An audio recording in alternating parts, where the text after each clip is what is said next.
last name? Carl Flores. Okay, hold on a second. Let me get this down. How do you spell your first name and how do you spell your last name? First name is C-R-L. Flores, F-L-O-R-E-S. Great. And your title and who are you with? With the LA County Fire Department Battalion Chief. Great. Chief, tell us a little bit about what you guys came across here this afternoon and what you guys encountered. Well, this afternoon about 3:30 in the afternoon, first alarm fire was reported at a junkyard fire, but it actually came out to be a food producing, recycling type thing where it had the property is about 1 acre big, and what was burning was all these containers full of food stuff and ordinary combustibles. The size of the burn was probably 150 by 50 was burning. It exposed, started another building on fire on the same property, so the firefight itself was amongst almost 80 firefighters that responded to a second alarm, and during that period of time they knocked down the fire. The original fire started in the pile, and then the building that caught on fire, we were able to get inside and put that out successfully.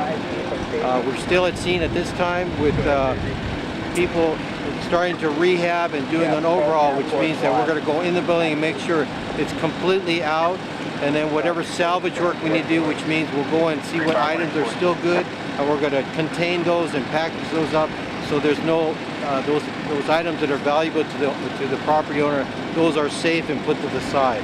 That takes a long time to do.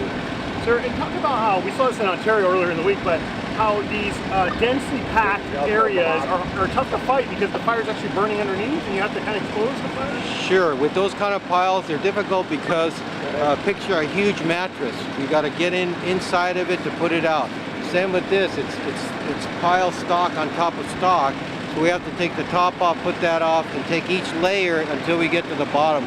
Sometimes we have to disperse it completely and to get it out, to separate it and get each part of it completely out. Otherwise, we might have a rekindle which nobody wants.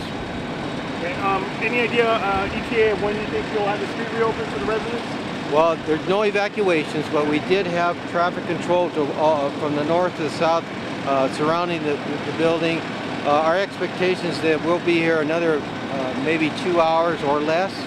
And within that period of time, we'll make that decision to open the streets up as long as it's safe. Right now, the wind has carried, for the last couple hours, carried some dangerous fumes from here that might, not endanger, but might be toxic to other people and might be detrimental to their health.